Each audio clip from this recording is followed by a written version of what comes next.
شرور أنفسنا ومن سيئات أعمالنا من يهده الله فلا مضل له ومن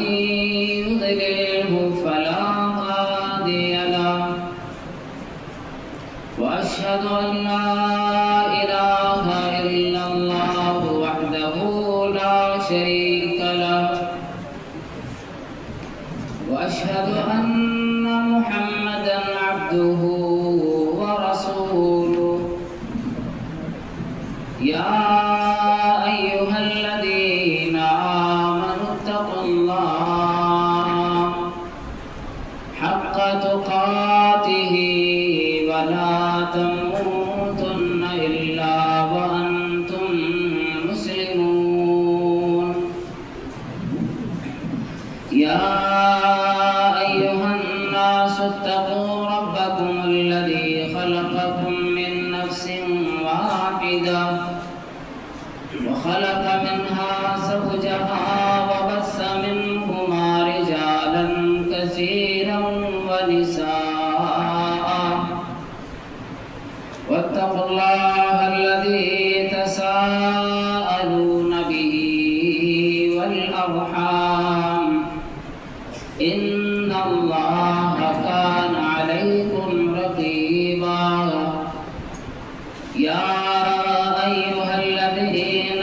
آمنوا اتقوا الله وقولوا قولا سديدا يصلح لكم أعمالكم ويغفر لكم ذنوبكم ومن يطع الله ورسوله فقد فاز فوزا عظيما أما بعد فإن خير الحديث كتاب الله وخير الهدي هدي محمد صلى الله عليه وسلم وشر الأمور محدثاتها وكل محدثة بدعة وكل بدعة ضلالة وكل ضلالة في النار. أعوذ بالله السميع العليم من الشيطان الرجيم من همزه ونفخه ونفثه بسم الله الرحمن الرحيم والمؤمنون والمؤمنات بعضهم أولياء بعض يأمرون بالمعروف وينهون عن المنكر ويقيمون الصلاة ويؤتون الزكاة ويطيعون الله ورسوله أولئك سيرحمهم الله إن الله عزيز حكيم. وقال النبي صلى الله تعالى عليه وسلم مثل المؤمنين في توادهم وتراحمهم وتعاطفهم كمثل الجسد الواحد إذا اشتكى منه عضو تداعى له سائر الجسد بالسهر والحمى أو كما قال عليه الصلاة والسلام رب اشرح لي صدري ويسر لي أمري واحلل عقدة من لساني يفقهوا قولي اللهم رب زدني علما وارزقني فهما. اللہ کے فرما کو لے کر ہم اہل زمین پر آئے تھے، سوئے ہوئے غافل ان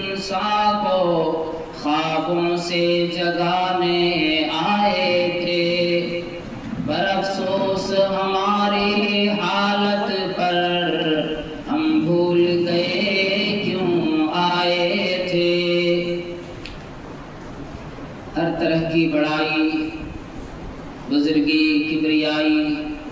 اللہ وحدہ لا شریک خالق کائنات مالک ارض و سماوات کے لیے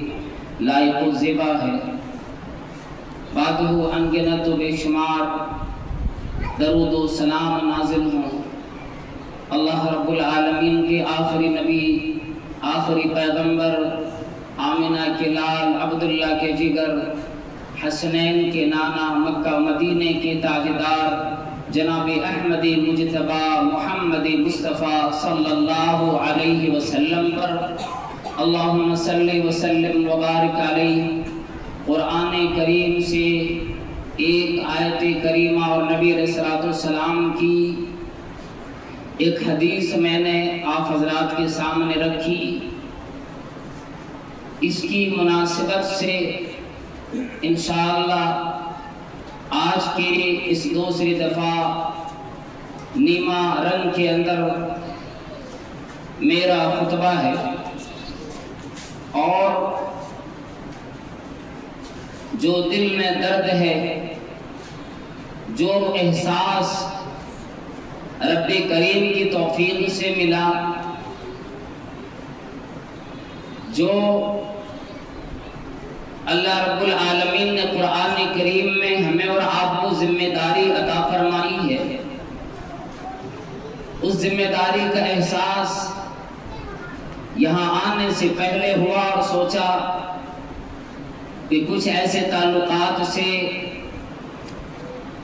خطبہ دیا جائے، ایسی باتیں کی جائیں جو قرآن کریم نے جہاں پر یا ایھا الناس کہہ کے پکارا ہو، اور جہاں پر پوری انسانیت کو دعوت اسلامی اور دعوت دین دی ہو، اور پھر دینے کا حکم بھی دیا ہو۔ صرف اتنے ہی کافی شافی نہیں کہ انسان اپنے آپ کو مسلمان بنا لے، دیندار بنا لے، اپنے آپ کو کلمہ لا الہ الا اللہ اس کے تقاضے سے معمور کر لے۔ اتنا کافی نہیں کہ آدمی مسلمان ہو جائے، خود آسودہ حال ہو، خود اچھے طریقے سے کھائے پیے، اور پھر اپنے بھائیوں کا، اپنے پڑوسیوں کا خیال نہ ہو۔ اسلام نے اس کی اجازت نہیں دی، قرآن کریم نے اس کی اجازت نہیں دی۔ ہمیں تو یہ فرمایا کہ اگر تیرا مقصد دنیا بنانا ہوتا تو رب کریم اپنے آخری پیغمبر کو، امام الانبیاء کو مکہ مدینے میں ظاہری طور پر سونے کے پہاڑ دے کر وہاں کی تمام زر و جواہرات دے کر دنیاوی بادشاہ بنا دیتے، اور یوں کہتے کہ دیکھ لو آپ ہر اعتبار سے دنیا میں دوسرے لوگ، آپ کی امتی کے لوگ خواہ جیسی بھی حالت میں زندگی گزارے، آپ کی زندگی تو مشاہدہ ہو گئی، لیکن اللہ اکبر، قربان جائیں، اللہ رب العالمین نے جب نبی علیہ السلام سے یہ ایک فرشتے کے ذریعے سوال کیا، اور وہ فرشتہ ایک ہی دفعہ اللہ کے نبی صلی اللہ علیہ وسلم کے زمانے میں زمین پہ آیا، حضرت جبریل علیہ السلام آپ کے پاس بیٹھے تھے، آسمان سے فرشتہ آتا ہوا نظر آیا۔ جبرائیل علیہ السلام کہنے لگی اللہ کی پاک پیغمبر امام الانبیاء، جب سے آسمان بنا، زمین بنی، آج تک اللہ نے اجازت نہ دی کہ فرشتہ زمین پہ آئے۔ میں فرشتوں کا سردار، میں فرشتوں کا مالک، آج تک میں نے نہ دیکھی اجازت کسی فرشتے کو اللہ رب العالمین کی طرف سے نہ ملی۔ آج میں نے دیکھا کہ فرشتہ پہلی دفعہ زمین پہ آیا، مقصد مجھے کچھ اور معلوم ہوتا ہے، کوئی اہم کام لے کے آیا ہے یا ممتحن بن کے آیا، شاید آپ کا امتحان مقصد ہو یا کوئی اہم امر کا معاملہ ہو، اسی لیے اللہ نے اس فرشتہ کو آج میری اور آپ کی موجودگی میں زمین پہ ہمارے پاس بھیجے۔ اتنی بات ہوئی، وہ فرشتہ آ کر نبی صلی اللہ علیہ وسلم کے سامنے کھڑا ہو گیا اور کہنے لگا اللہ کی طرف سے آیا ہوں، اجازت مجھے ملی، میں زمین کی خزانوں کا فرشتہ ہوں، اللہ نے مجھے اجازت دی اور میرے فرشتے جاؤ، اگر میرا پیغمبر یہ چاہے میں دنیا بھی ظاہری اعتبار سے بادشاہ بنوں، دنیا میں جتنا بھی پہاڑ ہو سونے زر و جواہرات بنا کے آپ کے قدموں میں ڈال دینا، اور میرے پیغمبر میں یہ پوچھنے آیا ہوں کیا آپ ایک بندہ نبی بننا چاہتا ہو یا بادشاہ نبی بننے کی خواہش ہے؟ نبوت نہیں چھینی جائے گی، آپ سے رسالت نہ لی جائے گی، رسالت یہی ملے گی، فرق اتنا ہوگا آپ بندہ نبی بنو یا بادشاہ نبی بنو، اتنا بڑا مالدار بنو گے۔ آج تک زمانے قارون و فرعون کی مثال دیتی آئی، آج تک لوگ اتنے بڑے بنے اور اللہ کے نبی ان لوگوں نے دنیا میں آ کر دولت پا کر خدائی کا دعویٰ کر لیا، دین سے بھٹک گئے، راہ نہ رہے، اور اللہ کے نبی میرا یہ وعدہ ہے اگر آپ جو چیز چاہو مانگو وہ بھی ملے گی، نبوت بھی ملے گی، ان لوگوں کی طرح معاملہ نہ بنے گا، ایسے اللہ کی پھٹکار نہ آئے گی، دھتکار نہ آئے گی۔ حضرت جبریل علیہ السلام بیٹھے تھے، کہنے لگے اللہ کے نبی میں یہ مشورہ دینا چاہتا ہوں کہ آپ کبھی یہ نہ کہیں کہ میں بادشاہ نبی بننا چاہتا ہوں، اس لیے کہ اللہ رب العالمین کو دنیا سے کوئی سروکار نہیں، دنیا اتنے دیر کے لیے بنی، کوئی آدمی آئے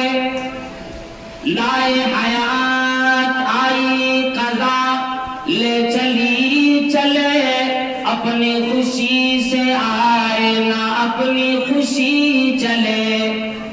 اور میرے پیغمبر یہ سارا مال یہ ساری دولت یہ بادشاہ رکھی رہ جائے گی، ایک نہ ایک دن اس دنیا سے کوچ کرنا پڑے گا، پتہ بھی نہ لگے گا ملک الموت کب آنے والا ہے۔ اس جگہ کی تیاری کر، اس مقام کی تیاری کر جہاں پہ اللہ رب العالمین نے فرما دیا کلوا واشربوا ہنیئا بما کنتم تعملون، اے لوگوں اور ایمان والوں، اے مردوں عورتوں، جنت میں آنے والوں، دنیا میں نے بڑی رکاوٹیں لگا رکھی تھی، یہ چیز حلال ہے یہ حرام ہے، آج آگے جنت میں جاؤ جو چیز چاہو تمام چیزوں کا استعمال کرو، حرام کا کوئی شائبہ نہیں۔ دنیا میں جتنا عمل کیا آج اس کے بدلے میں پوری آزادی ملی، مکمل آزادی ملی۔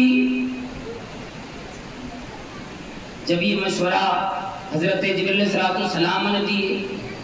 آپ صلی اللہ تعالیٰ علیہ وسلم نے کہا کہ میں تو بندہ نبی بننا چاہتا ہوں، میں بادشاہ بننا نہیں چاہتا، میں یہ چاہتا ہوں میں ایک بندہ نبی بنوں، اور دعا فرمائی اللہم احینی مسکینا وامیتنی مسکینا واحشرنی فی زمرۃ المساکین یوم القیامہ، اے میرے رب مجھے مسکینی کی زندگی دے، مسکینی کی موت دے، جب میرا حشر ہو، جب میدان محشر ہو، جب مجھے اٹھایا جائے، تمام لوگوں کی صف لگے گی، بادشاہوں کی صف لگے گی، لگے گی، بڑے ایمانداروں کی صف لگے گی، اور رب کریم میری تمنا، میرا ارادہ یہ ہے کہ میں غریبوں کی صف میں اٹھایا جاؤں۔ میں یہ ارادہ رکھتا ہوں، بادشاہ نہیں بننا چاہتا۔ ایک مرتبہ مائی عائشہ صدیقہ رضی اللہ تعالی عنہا نے سن لیے اور کہنے لگی، اور میرے سرتاج اور پیغمبر آخر الزمان، دنیا والے تو بادشاہت مانگا کرتے، زر و جواہرات مانگتے ہیں، ہر ایک کو اپنے بڑکپن اور ہر ایک کو اپنی پذیرائی مقصد ہوا کرتا ہے، لیکن آپ ہی کیوں مانگتے؟ اللہ اکبر۔ اپنے پیاری چہیتی بیوی صلی اللہ علیہ وسلم نے فرمایا کہ عائشہ تمہیں خبر بھی ہے، یہ غریب لوگ، ایک روایت میں یوں آتا ہے 40 سال پہلے، امیروں سے 40 سال پہلے ہی جنت میں چلے جائیں گے۔ دوسری روایت میں یوں آتا ہے امیروں سے 500 سال پہلے غریبوں کا داخلہ جنت میں ملے گا۔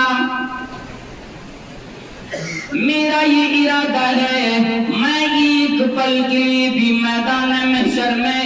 حساب و کتاب میں الجھ کر میں جنت میں جانے میں دیر نہ کروں۔ فکر تو یہ لگی اپنی، جیسے ہم اور آپ کو فکر لگتی ہے دنیا میں لاکھوں سیاکاریاں، لاکھوں بدماشیاں کرتے رہتے، پھر بھی یوں کہتے کوئی آدمی کہتا ہے جی تو جہنمی والا کام کر رہا، نہیں میں جہنمی ہو ہی نہیں سکتا، اور دلیلیں دینے لگتا، دیکھو مجھے اللہ نے مال دیا، دولت دی، میں آج تک بیمار نہیں پڑا، کوئی تکلیف نہیں لگی، اللہ مجھ سے راضی ہے۔ یہ کسوٹی، یہ پیمانہ بدل جاتا ہے۔ اللہ رب العالمین نے فرمایا اور لوگوں ہر دو طریقے سے میری آزمائش آیا کرتی، وَنَبْلُوكُمْ بِالشَّرِّ وَالْخَيْرِ فِتْنَةً، اور لوگوں میں کبھی امیری دے کر کبھی غریبی دے کر آزمایا کرتا ہوں۔ کبھی نہ سوچو اگر تمہیں مال ملا میں بڑا خوش نصیب ہوں، اللہ مجھ سے راضی، کسی کو غریبی ملی یہ نہ سوچے اللہ مجھ سے ناراض ہے اس لیے نہیں دیتا، نہیں، یہ تو اللہ رب العالمین کا پیمانہ ہے، یہ آزماتا ہے اپنے بندوں کو۔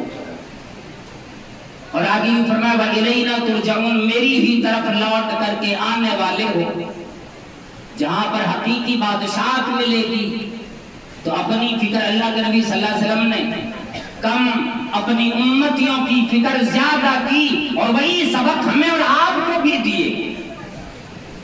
تو میں امتی محمد کے لوگوں، اے میری امتی کے لوگوں،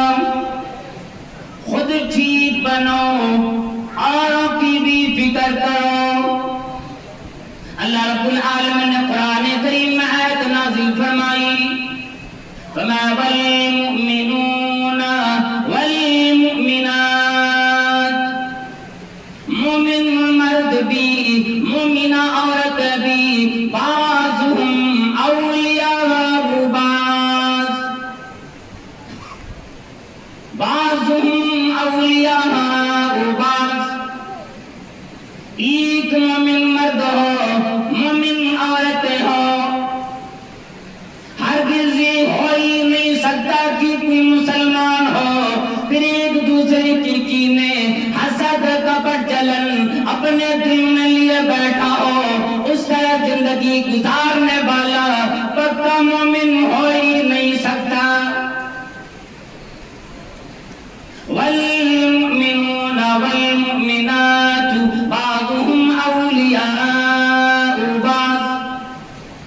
ایک مومن مرد اور مومنہ عورتیں ایک دوسرے کی دوست، ایک دوسرے کا خیر خواہ، ایک دوسرے کی بھلائیاں چاہنے والے ہوا کرتے۔ بھلائی کس بات میں ہوتی؟ یہ نہیں کہ جی چلو کاروبار ٹھیک چلا لو، چلو فلاں جگہ پہ حلال ہو کی حرام ہو میں تمہیں دولت دکھلاتا ہوں، میں تمہیں دنیا داری دکھلاتا ہوں۔ آج ہمارا حال تو یہ ہو گیا، امیر امیروں سے دوستی کرے گا، غریب غریبوں سے دوستی کرے گا، اپنے شادی بیاہ میں گھر کے فنکشن میں امیروں کو یاد کرے گا اور یہ سوچے گا غریبوں کے پلے ہے کیا چیز، مجھے بلائے گا بھی تو کھانا صحیح سے نہیں کھلا سکے گا۔ آج یہ المیہ ہمارے آپ کے گھر میں آیا۔ اللہ کے نبی صلی اللہ علیہ وسلم فرمایا ایسے ولیمہ میں بھی آدمی نہ جائے جہاں صرف امیروں کو بلایا گیا۔ دیکھے پڑوس کے لوگ بلائے گئے کہ نہیں، غریبوں کو یاد کیا گیا کہ نہیں، آیا صرف بدلے کے طور پر دعوت دی یا دنیا داری کی طور پر دی یا خیر خواہانہ طریقے پہ دعوت دی، دنیاوی معاملات اتنا خیال کرنے کو حکم اسلام نے دیا۔ اور قرآن کریم کی آیت کیا کہتی، ایک دوسرے کے دوست، ایک دوسرے کے ہمسر، ایک دوسرے کے خیر خواہ ہوتے، کیا کام کیا ہوتا، وَمَا يَأْمُرُونَ بِالْمَعْرُوفِ وَيَنْهَوْنَ عَنِ الْمُنكَرِ۔ ایک بھائی نمازی ہو، دیندار ہو، دوسری بھائی اگر نمازی نہیں، دیندار نہیں، خیال یہ کرتا ہو جی میرے پڑوس میں رہنے والا، میرے محلے میں رہنے والا، ساتھ بیٹھنے والا، کاروبار میں صبح شام دوسرے کا چہرہ دیکھتے، یامرون بالمعروف، نیک کام کا حکم دیا کرتے، نیک کاموں کی طرف بتلاتے، او بھائی آؤ آپ بھی نماز ادا کرو، آؤ آپ بھی دین میں آ جاؤ، قرآن عید ہے، کعبہ عید ہے، اللہ عید ہے، پیغمبر سب کی عید ہے، پھر آؤ دین میں کیوں بٹے ہو؟ یامرون بالمعروف، نیکیوں کا حکم دیتے، اگر کسی کو برائی کا کام کرتے دیکھتے، اس رات میں نیند نہیں آتی، اور جو کوئی آدمی اپنے بھائی کو برائیوں میں دیکھ کر بھی آرام سے سو جایا کرتا ہے، یوں سمجھ لیں یا تو ایمان مکمل نہیں، یا تو دنیا داری میں اتنا پھنسا ہے کہ اسے دنیا کا اپنے بھائیوں کا خیال تک نہیں۔ وَيَنْهَوْنَ عَنِ الْمُنكَرِ، برائیوں سے بھی روکتے، جو اپنے بھائیوں کو دیکھتے ہی برا کام کر رہا ہے، یہ شرابی ہے، یہ جوئے کی اڈے پی جاتا ہے، ماحول معاشرے میں نہیں آتا، اس بھائی کو بھی سمجھا کرتا، او بھائی کل قیامت میں آج میرا آپ کا ساتھ ہے، کل قیامت میں جب آپ جہنم کی طرف جاؤ گے میری جنت کا فیصلہ ہو جائے گا، مجھے جنت میں تیرے بغیر مزہ کیسے آئے گا؟ یہ فکر دل میں ہوا کرے گی ایک مومن، ایک مسلمان کی۔ اور میں یہ نہیں کہتا، قرآن کریم ہی تو پڑھ رہا ہوں، ترجمہ کر رہا ہوں، یأمرون بالمعروف وینہون عن المنکر، اور آگے یوں فرمایا ویقیمون الصلاۃ، خود بھی نماز قائم کریں گے، ویؤتون الزکاۃ، غریبوں کا بھی خیال کریں گے، زکوٰۃ حساب و کتاب کر کے دیا کریں گے، وَيُطِيعُونَ اللَّهَ، اللہ اکبر۔ یہ بڑی پتے کی، بڑی نکات کی بات آ گئی، نماز بھی پڑھیں گے، زکوٰۃ بھی دیں گے، اور ان تمام چیزوں میں اپنی مرضی کا کوئی دخل نہیں چلے گا۔ نماز اپنی مرضی سے نہیں، اپنے منشا سے نہیں، اپنے خیال سے نہیں، زکوٰۃ اپنی مرضی سے نہیں، وہ یہ کہیں گے وَيُطِيعُونَ اللَّهَ وَرَسُولَهُ، اللہ اور اس کے رسول کی اطاعت میں نماز پڑھیں گے، زکوٰۃ بھی دیا کریں گے، ہر معاملے میں اللہ اور اس کے رسول کی فرامین کو اپنے سامنے رکھیں گے۔ جب اتنا معاملہ ہو جائے گا، وہ آدمی نماز پڑھنے کے لیے آئے گا، یہ دیکھے گا میرے پیغمبر نے کیسے پڑھی، اللہ نے کیسے حکم دیا، اس لیے کہ پاک پیغمبر جناب محمد کریم صلی اللہ تعالی علیہ وسلم اپنی مرضی سے ایک لفظ نہیں بول سکتے تو ایک کام کیسے کرے گا؟ جب اجازت نہیں دین کے معاملے میں اپنی مرضی سے بولنے کی، تو اللہ کی عبادت اپنی مرضی کے مطابق کیسے کریں گے؟ وَمَا يَنطِقُ عَنِ الْهَوَىٰ إِنْ هُوَ إِلَّا وَحْيٌ يُوحَىٰ، میرا پیغمبر ہے، اتنا بڑا تاج ملا، تمام انبیاء کی امام مسجد اقصی میں بنائے گئے، پھر بھی کوئی غرور نہیں، فخر نہیں، ہر کام میں مرضی اللہ کی دیکھتا ہے۔ اللہ رب العالمین جب تک وحی نہیں اتارتے ایک لفظ بھی اپنی طرف سے نہیں بولتے۔ اللہ رب العالمین اس کی اجازت بھی نہیں دی۔ وَيُطِيعُونَ اللَّهَ وَرَسُولَهُ، اللہ اور اس کے رسول کی اطاعت میں ہر کام کرتے ہیں۔ تو کیا ہوتا؟ اللہ تبارک تعالیٰ نے پھر اس کے لیے رزلٹ نکالا، پھر نتیجے ظاہر کیا۔ فرمایا جب اتنے کام میں لوگ کھڑے اتر جائیں گے تو پھر اللہ رب العالمین ایسے لوگوں پر اپنی رحمتیں اتارے گا، پھر یہ ساری دنیا کے لوگ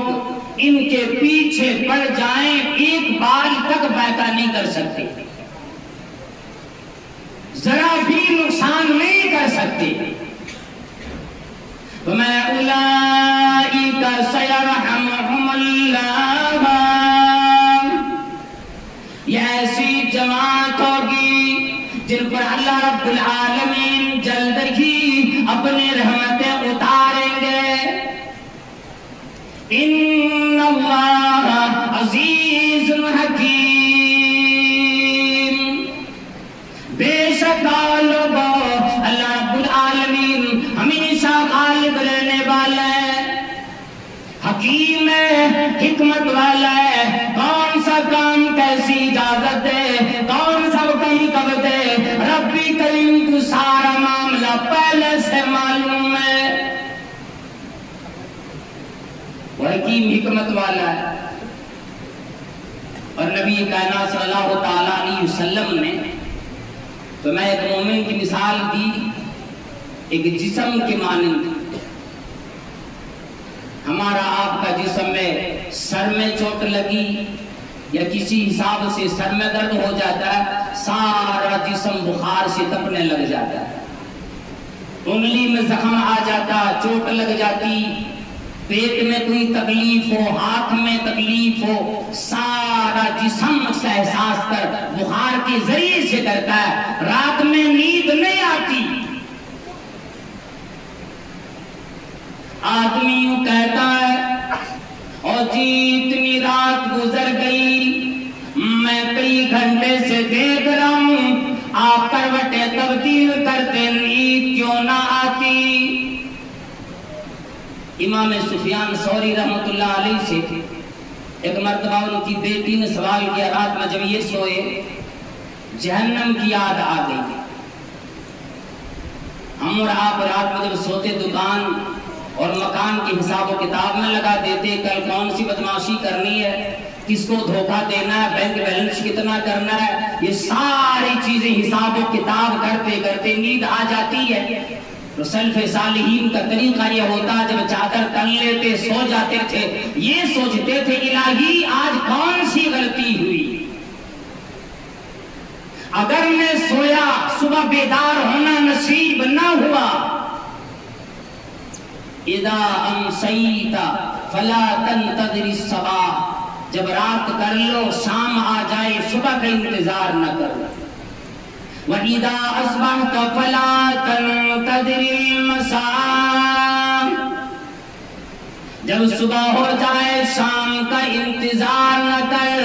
زندگی اسی کا نام ہے. کوئی آدمی ایک لمبی فہرست لے کر خاکہ تیار کر کے انجینئر کے پاس جاتا ہے، اپنے بلڈنگ کی تیاری کراؤں، خاکی بنواؤں، جاتا ہے، راستے میں ملک الموت سے ملاقات ہو جاتی،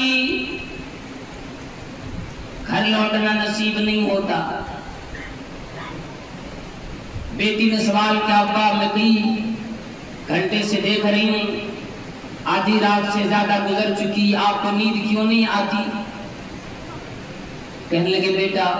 بات تو کوئی اور نہیں، لیکن تیرے ابا کو جہنم کی آگ سونے نہیں دیتی. اللہ اکبر. وہ جہنم کی آگ یاد آ گئی اور تیرے ابا پر نتیجے پہ پہنچ جاتا ہے کہیں اللہ رب العالمین میرے تمام اعمال کو ٹھوکر مار دے اور یہ کہے کہ تم نے دنیا دکھلانے کے لیے کیا تھا، دنیا میں تیرا واہوائی ہو گئی، اب تیرے اعمال آج کسی کام کے نہیں. اور میری بیٹی اور میری لخت جگر، فکر کوئی نہیں، فکر صرف اتنی لگی اگر کل قیامت میں میں کامیاب نہ نکلا اور میری بیٹی جب یہ ہلکی سی گرمی برداشت دنیا کی نہیں ہوتی، جہنم میں تیرا ابا گزارا کیسے کرے گا؟ جس کے بارے میں اللہ رب العالمین نے خود فرما دیا، جس نے جہنم کی آگ جلائی، فَمَا لَا يَمُوتُ فِيهَا وَلَا يَحْيَا، نہ آدمی کو وہاں موت آئے گی نہ زندگی ملے گی، نہ موت آئے گی نہ زندگی ملے گی. یوں آدمی شش و پنج میں اتنی تکلیف میں ہوگا، موت کو بلائے گا، موت بھی نہیں آنے والی، نہ صحیح زندگی ملے گی.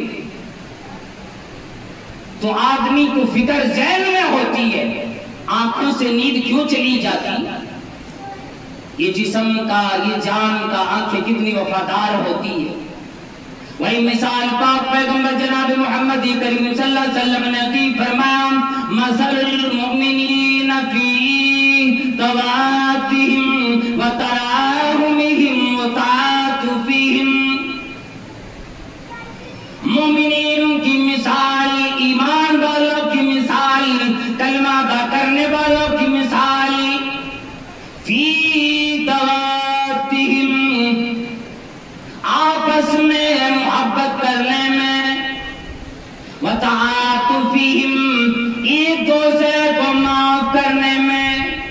وتراحمہم، ایک دوسرے پہ ترس کھانے میں، کمثل جسد الواحد، ایک جسم کی مانند ہوا کرتا ہے. کتنی بڑی مثال دی. فرمایا پورا معاشرہ ہو، پورا ماحول ہو، گویا کہ یہ ایک جسم کی طرح ہوتا. ماحول میں ایک آدمی بیمار ہو، فکر سب کو لگ جاتا ہے، چین پھر کسی کو نصیب نہیں ہوتا، آرام و سکون نصیب نہیں ہوتا. کمثل جسد الواحد، ایک جسم کی طرح اس کی مثال ہوتی ہے. اذا اشتکا منہ عضو، جب ان میں سے کسی ایک کو بھی تکلیف لگتی ہے، تداعی لہ سائر الجسد بالسہر والحمى، سارا جسم اس کا اظہار رات میں سب بیداری کر کے بخار پورا جسم میں پھیل کر اس کا اظہار کرتا ہے. وہ جی کسی ایک عضو میں بیماری ہے، تکلیف ہے، اس لیے سارا جسم نہیں سو رہا ہے، پیر پٹک رہا ہے، ہاتھ ادھر ادھر مارتا ہے، کروٹیں تبدیل کرتا ہے. نیند کیوں نہیں آتی؟ اسی کان میں درد ہے. ہاتھ کو کیوں ہوا؟ کیا ہوا؟ پیر کو کیا ہوا؟ یہ مثال فرمایا ایک مومن کی. اللہ کے نبی صلی اللہ علیہ وسلم نے بنی اسرائیل کے ایک آدمی کی مثال دی. صحابہ کرام سے فرمایا سنو، ایک زمانے میں ایک آدمی تھے، فجر کے وقت آپ صلی اللہ علیہ وسلم روزانہ صحابہ کرام سے اگر آپ پر کوئی وحی آئی ہو رات میں تو فجر میں بتلا دیا کرتے تھے، یا کوئی بات واقعہ اللہ کی طرف سے ملا ہو کہ اس زمانے میں ایسا ہوا آپ کو دکھا دیا جاتا، پھر آپ صلی اللہ علیہ وسلم صحابہ کرام سے بیان فرماتے تھے۔ ایک زمانے میں ایک آدمی نے ایک رات میں ارادہ کیا، ارادہ یہ کیا کہ میں اس محلے میں ہوں اور میرا ایک بھائی، میرا ایک دیندار بھائی یہاں سے لگ بھگ مثال کے طور پر 10 کلومیٹر کی دوری پہ، اس وقت پیدل کا سفر ہوا کرتا تھا، آپ صلی اللہ علیہ وسلم فرمائے کئی مہینے سے ملاقات نہیں ہو پائی تھی، رات میں ارادہ یہ کیا کل سارا کام چھوڑ کر میں پہلے اس بھائی کی خبرگیری کروں گا، دیکھوں گا میں تو اس حال میں ہوں، میرا وہ بھائی کس حال میں ہے۔ بڑے آرام سے جو ہم اور آپ اپنی زندگی گزارتے ہوئے، اور جی وہ اپنا سمجھے گا، مجھے اپنا دیکھنا، اپنی فکر کر، ساری دنیا کی فکر تو اپنے دل میں لیے پھرے گا، زندگی جیے گا کر پھر ماڈرن طریقے سے بتائیں انجوائے کرو پھر یار، نہیں فرمایا کنتم خیر امت اخرجت للناس، تو اپنے لیے نہیں پوری امت کے نکالے گئے ہو، اور پوری امت سے مراد سے پر کلمہ ادا کرنے والے نہیں، جو کلمہ نہیں پڑھتے انہیں بھی تبلیغ کرنے کی ذمہ داری مسلمانوں کو اللہ نے عطا فرما دی۔ ایک لفظ تو بول، فرمایا بولنے کی طاقت نہیں، اپنا شعار، اپنے اخلاق، اپنے گفتار کو صحیح کر لے، پھر تیری ادا سے وہ اسلام لے آئے گا، اپنا اخلاق صحیح کر لے۔ آج کئی مسلمانوں کو دیکھو، خصوصاً نوجوانوں کو تو پتہ ہی نہیں لگتا کہ مسلمان ہے بھی کہ نہیں، ہاتھ میں کڑا ڈالا ہوا ہے، سر یہودیوں کا، چہرہ نصرانیوں کا، ہاتھ غیر مسلمین کا، پیر کسی اور قوم کی، یہ تمام اعضاء اس کے ایک نہیں ہوتے، یہ آدھا تیتر آدھا بٹیر کا معاملہ ہوتا ہے، سمجھ میں نہیں آتا، ہاتھ دیکھو تو لگے گا ہاں یہ جی ہمارے میں سے نہیں ہے، سر دیکھو نہیں یہ نہیں ہو سکتا، اسٹائل کچھ اور بھی ہے، بالوں کی اسٹائل بنا رکھا ہے، یہ ادا نہیں۔ کسی نے یوں کہہ دیا کہ انجام میں آزادی کیا کہیے، بربادی ہی بربادی ہے، انجام میں آزادی کیا کہیے، بربادی ہی بربادی ہے، اور جو در سے شہ بتہا نہ دیا دنیا کو پڑھانا بھول گئے۔ فرمایا جب وہ آدمی ارادہ کر کے جانے لگا، عرش والے نے ایک فرشتی سی کہا میرا ایک بندہ ارادہ لے کے نکلا ہے، میری ایک بندے سے ملاقات کی، خیر خواہی کے لیے، جاؤ دیکھو اس بندے کو آزماؤ، ارادہ کیا ہے، کبھی کوئی احسان کیا ہوگا، بدلہ دینے کے لیے جا رہا ہو، کوئی دوستی ہوگی، یاری ہوگی، رشتہ داری ہوگی، جاؤ پتہ کرو۔ تو فرمایا فلاں چوراہے پہ جا کے کھڑے ہو جاؤ۔ وہ آدمی جدھر سے گزرنا تھا، وہ فرشتہ آ کے انسانی شکل لے کر، مثال کے طور پر بودبند جو چوک ہے نا وہیں پہ آگے کھڑا ہو گیا، یہ آدمی ادھر سے جب گزر رہا ہے، جب چوک تک پہنچا تو کہنے لگا اینا ترید، کہاں کا ارادہ، کدھر جا رہے ہیں؟ وہ کہنے لگا ارید اخلی فی ہذہ القریہ، میرا ایک بھائی اس گاؤں میں رہتا ہے، میں اسی سے ملاقات کے لیے، اس کی خیر خواہی کے لیے جا رہا ہوں کہ اس کی خیریت طلب کروں، پوچھوں دیکھوں میرا بھائی کس حال میں ہے، آیا میری مدد کی ضرورت ہو تو میں کروں۔ کہنے لگا کیا اس بھائی نے آپ کو کبھی کوئی بیماری میں یا کوئی تکلیف میں آپ کا ساتھ دیا تھا، جو احسان چکانے کے لیے آپ جا رہے ہو جیسے ہم پاس کرتے تھے؟ جب دعوت دینے کی باری آتی کہتا ہو بیٹا ذرا وہ لسٹ نکال لاؤ تو فلانا نے ہمیں کتنے لوگوں کو دعوت دیا تھا، دیکھو تو یہ احسان کا بدلہ ہم آپ چکاتے، دعوت نہیں دیتے، محبت نہیں ہوتی۔ کہا کیا بات ہے احسان کیا؟ کہا نہیں۔ کہا کوئی رشتہ دار ہے؟ کہا وہ بھی نہیں۔ کہا کیا معاملہ؟ کہا وہ میرا دینی بھائی ہے۔ اللہ اکبر، خونی بھائی سے بھی زیادہ قریب دینی بھائی ہوتا ہے، یاد رکھ لیجیے۔ کہا دینی بھائی ہے، میرا ارادہ ہے میں ان سے پوچھوں کس حال میں ہے؟ کہا اللہ اکبر، محبت ہے تجھے اس بھائی سے؟ کہا میں انسانی شکل میں تو ہوں لیکن اللہ کا فرشتہ ہوں، اللہ نے مجھے بھیجا ہے اور صرف تیرے لیے بھیجا ہے، اس لیے بھیجا کہ میں تجھ سے کہوں ان اللہ یحبک، بے شک اللہ تجھ سے محبت کرتا ہے۔ کہا جس طرح سے تو تحب لأخیک، جس طرح تو اپنے بھائی سے محبت کرتا ہے، اللہ بھی عرش سے اعلان کرتا میں اس بندے سے، اپنے اس بندے سے محبت کرنے کو ایسے اس سے محبت کرتا ہوں۔ تو اللہ کی محبت ہم اور آپ صرف مسلح پہ تلاش کرو گے تو نہیں ملے گا۔ کبھی کبھی اپنے بھائیوں کا خیال، غریبوں کا، یتیموں کا خیال، اور صرف دنیا داری کے اعتبار سے نہیں، دینداری کے اعتبار سے، کوئی اگر نماز نہیں پڑھتا، دیندار نہیں، کلمہ پڑھنے والا نہیں، فکر ہم اور آپ کو ان کی ہونی چاہیے۔ اور اسی فکر میں مدھو پور سے سفر کر کے یہاں تک آ جاتا ہوں، یہ ایک دلیل ہوتی ہے ہماری۔